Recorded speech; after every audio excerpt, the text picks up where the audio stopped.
পৃথিবীতে মহাদেশ মোট কয়টি? সাধারণ জ্ঞান পরীক্ষার জন্য খুবই কমন একটি প্রশ্ন। 100 জনে হয়তো 80 জনই চোখ বন্ধ করে ঠিকঠাক উত্তর দিয়ে দেবে, কিন্তু যদি জিজ্ঞেস করা হয় আগে মহাদেশ কয়টি ছিল, এবারে কিন্তু বেশিরভাগ মানুষই কনফিউজড হয়ে যাবে।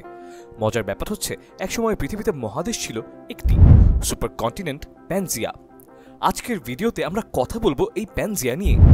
জার্মান সায়েন্টিস্ট ওয়াগনারের মতে India, South America, Africa, Australia ও অ্যান্টার্কটিকা একসাথে জড়ো হয়ে গন্ডোয়ানা ল্যান্ড তৈরি করেছিল।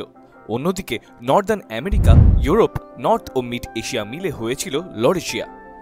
এই গন্ডোয়ানা ল্যান্ড ও লরেশিয়া মিলে যে বিশাল সুপার কন্টিনেন্ট গঠিত হয়েছিল তার নামই প্যানজিয়া। 350 মিলিয়ন বছর আগে জন্ম নেয়া এই প্যানজিয়াই বর্তমানে ছড়িয়ে ছিটিয়ে থাকা মহাদেশগুলোর আদি ও অকৃত্রিম রূপ। ওয়াগনার এই প্যানজিয়াকে ঘিরে থাকা বিশাল মহাসাগরের নাম দিয়েছিলেন প্যানথালাসা। এখন প্রশ্ন হচ্ছে কিভাবে এবং কেন ভাঙল এই প্যানজিয়া? এর পেছনে দায়ী ছিল টেকটনিক প্লেটের মুভমেন্ট, তবে অবশ্যই এই ঘটনা একদিনে ঘটেনি। 250 মিলিয়ন বছর আগে যখন প্যানজিয়ার ভাঙন শুরু হয় তখন পৃথিবীতে নেমে আসে এক মহা বিপর্যয়।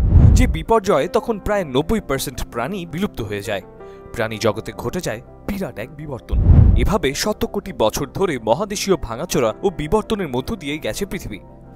আর এই বিষয়টিকে ব্যাখ্যা করার জন্য 1912 সালে ওয়াগনার কন্টিনেন্টাল ড্রিফট থিওরি দেন। এই থিওরি অনুসারে পৃথিবীর ভূমি ছিল ভাসমান অবস্থায় এবং তা ধীরে ধীরে এক জায়গা থেকে আলাদা হয়ে অন্য জায়গায় জোড়া লেগেছে।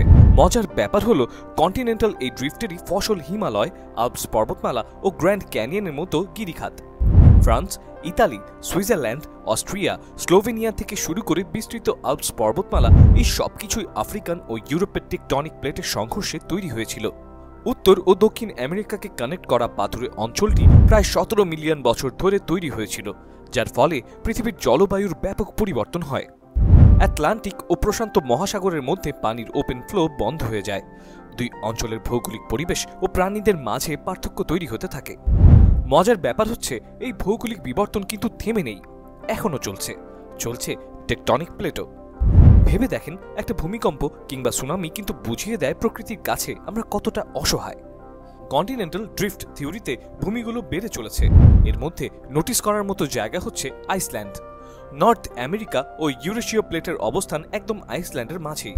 জিপিএস এর মাধ্যমে ওই জায়গার অবস্থান মেপে দেখা গেছে নর্থ আমেরিকা ও ইউরোপ 2.5 সেন্টিমিটার করে একে অপর থেকে দূরে সরে যাচ্ছে, অর্থাৎ প্রতি বছর প্রায় 1 ইঞ্চি করে। 1 শতাব্দী পর ইউরোপ এবং আমেরিকা একে অপরের থেকে 8 ফুট দূরে সরে যাবে। তবে কন্টিনেন্টাল এই ড্রিফটের কারণে খুবই উইয়ার্ড একটা থিওরি নিয়ে ইদানিং মাথা ঘামাচ্ছেন বিজ্ঞানীরা। মহাদেশগুলো কি আবারও এক হবে কখনো? পৃথিবী যেহেতু গোলাকার, তাই যদি একদিক থেকে ধীরে ধীরে বাড়তে থাকে তাহলে লাখ লাখ বছর পর ঠিক বিপরীত দিকে গিয়ে আবার মিলিত হওয়ার কথা। কন্টিনেন্টাল ড্রিফট জিনিসটাই এমন, যুগের পর যুগ চলতেই থাকে। একসময় যে দুটি জায়গা একসাথে ছিল তা এখন দূরে চলে গেছে, আবার যে দুটি জায়গা দূরে ছিল তা এখন একসাথে। এই যেন ন্যাচারাল পেন্ডুলাম। তাই যে প্যানজিয়া ভাগ হয়ে এতগুলো মহাদেশের সৃষ্টি হলো, কে জানে হয়তো একদিন আবার সেগুলো এক হয়েও যেতে পারে। ভিউয়ার্স, 5W8 চ্যানেলে আমরা বিভিন্ন কন্টেম্পোরারি ইস্যু নিয়ে কন্টেন্ট তৈরি করার চেষ্টা করব। আশা করি আপনাদের ভালো লাগবে। সেক্ষেত্রে সাপোর্ট হিসেবে আমাদের এই চ্যানেলটি সাবস্ক্রাইব করতে পারেন।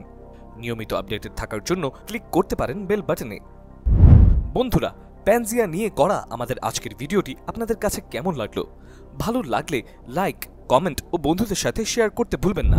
এছাড়াও যে কোনো ধরনের হিস্টোরিক্যাল, পলিটিক্যাল অথবা কন্টেম্পোরারি টপিকে ভিডিও দেখতে চাইলে কমেন্টে আমাদের জানাতে পারেন।